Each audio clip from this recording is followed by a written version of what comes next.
Yes, on Wednesday morning, Russian warplanes fired a volley of missiles at civilian targets in Kyiv, Ukraine. That is the capital of Ukraine, of course. It's way out in the west of the country, hundreds of miles from the battle lines.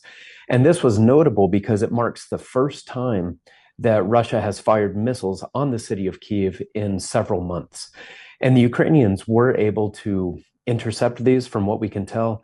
But there are fears that this could be the start of a new campaign just before the winter cold sets in to take out Ukraine's energy infrastructure and freeze the people. We've seen several times at earlier phases of the war that Russia has specifically targeted power plants and other aspects of energy infrastructure. And that has normally been timed before or during the winter months just to, cause as much suffering as possible for the most civilians possible. So this could be the start of another of those campaigns. Much of Russia's strategy so far has been about targeting Ukrainian civilians in various ways, terrorizing them with drones, destroying their apartments and public spaces, and leaving them without water and roads, and just doing anything possible to kind of wear them down, to make them want to put pressure on the Ukrainian government to surrender. So this would be nothing new to see another campaign against the power grid in Kyiv. And then another development from the war this week is that Vladimir Putin has started to really intensify his focus on the region of Kursk. That's the Russian region that Ukrainian forces invaded back in August. And Putin had given his military a deadline of October 1st to evict the Ukrainians from this Russian regions. And his generals started to move some forces to that area to accomplish that. But that deadline came and went without much change. And then the next several weeks saw the lines there move very little as well. But this week, Russia has massed tens of thousands of Russian and North Korean soldiers there, and they've started pushing hard against the Ukrainians. So a big offensive is underway here in Kursk. Reports from the area say that the Russians are now launching an assault every 10 to 15 minutes.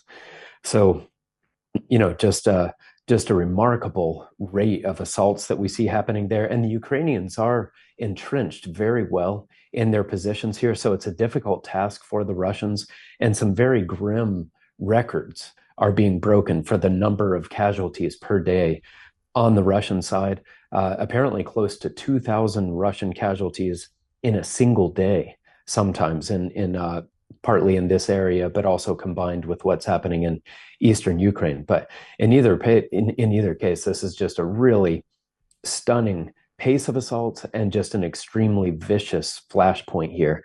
And so far, the lines still don't appear to have moved much. Ukraine is still occupying hundreds of square miles of Russian territory here, and it's still forcing the Russians to divert a lot of manpower and other resources away from the real front lines of the war there in eastern Ukraine. But if Putin keeps on concentrating so much of his attention here, throwing so many men into this area, then it's hard to see how Ukraine could continue to hold this for much longer. So there is a lot to keep an eye on here as this full-scale war draws close to the 1,000-day mark. So what do you think is behind this? Is this something that would happen anyway because obviously Putin wants to win this war no matter what? Is there some acceleration because he's trying to, he's kind of got Donald Trump's going to go all out for a negotiated settlement, so I want to grab as much as possible ahead of that settlement? What do you think is behind this action? Yeah, I think it very well could be timed to try to evict the Ukrainians from Kursk before January 20th. Because Ukraine and Kursk was always about bargaining position, I guess, right? Like it was all about they have territory that they're happy to give up in exchange for something that Russia's already conquered. That's right. And I think that Ukraine anticipated a Trump victory, and that's why they waged this very surprising offensive to actually take some Russian territory. They wanted to have the best possible bargaining position before President Trump comes into office and likely forces a negotiated, peace of some kind. And I think that you're exactly right. I think with the Russians, they want to be in the best position possible come January 20th, in the likely event that that some sort of negotiation is forced. So do you think we're heading for the end of the Ukrainian war on a Russian victory? Like that they are winning? Well, I wouldn't say Russia's winning necessarily. To me, for the last year or so, it looks like both sides are losing. It's it's very tragic the way this is unfolded so slowly, just at this agonizing rate, bleeding both sides in just heartbreaking ways to watch, really. Um, but it's difficult to really predict what'll happen with Trump in office. Of course, he has on numerous occasions talked about forcing peace, forcing Ukraine to give up some of its people and some of its land in order for Russia to feel that its interests are being, respected in the area.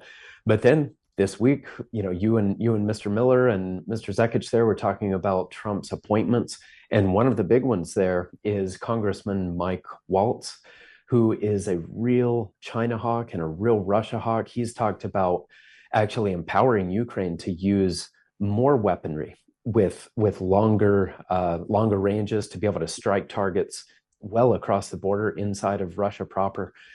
So that I think surprised a lot of those who feared that Trump's reelection would, be kind of an ignominious end for Ukraine and this negotiated peace that is in the short term perhaps good, but ultimately empowers Russia to just take more of the land and people. Uh, so I think we just have to keep our eye on it and see what happens. So this war hasn't been the easy gobble of Ukraine that Vladimir Putin seemed like he hoped it would initially. It looks like maybe he's going to be forced to just take a chunk of Ukraine for now. Another chunk of Ukraine, I should say, given that he took a chunk, of course, 10 years ago, back when he took the Crimea. Is that a major setback? Is that the end of Vladimir Putin that we've heard so much about from Western media? Well, I think that something that we can say with confidence is that whatever happens with Kursk, this area we've been talking about, whatever happens with the power grid in Kyiv, and regardless of any other immediate developments in the war, whatever happens with any of that, we should expect Putin to emerge from all this still in power and actually strengthened. And that's because of what Trumpet editor-in-chief Gerald Fleury has said about the role that Putin will play in a coming Asian alliance. There are several Bible passages that talk about this colossal end time alliance of Asian nations. There are details about it in the books of Daniel and Joel and Revelation. And then there's one especially detailed passage about this in Ezekiel chapters 38 and 39. If you look at verse 2 of Ezekiel 38, it says that this Asian alliance will be led by a man that the New King James Version of the Bible calls, quote, the Prince of Rosh, Meshach, and Tubal, end quote. And Mr. Fleury has said that these three names refer to Russia and then to two of its main cities. And he said that this passage is describing none other than Vladimir Putin. And he explains all those passages in detail in his booklet, The Prophesied Prince of Russia. And he holds them up alongside current events to show, really where we are on the timeline. And it all shows that Putin's most consequential days lie still ahead for him. So whatever may play out in the near term, we should expect Putin to live through the current war and then to go on to lead this massive Asian alliance.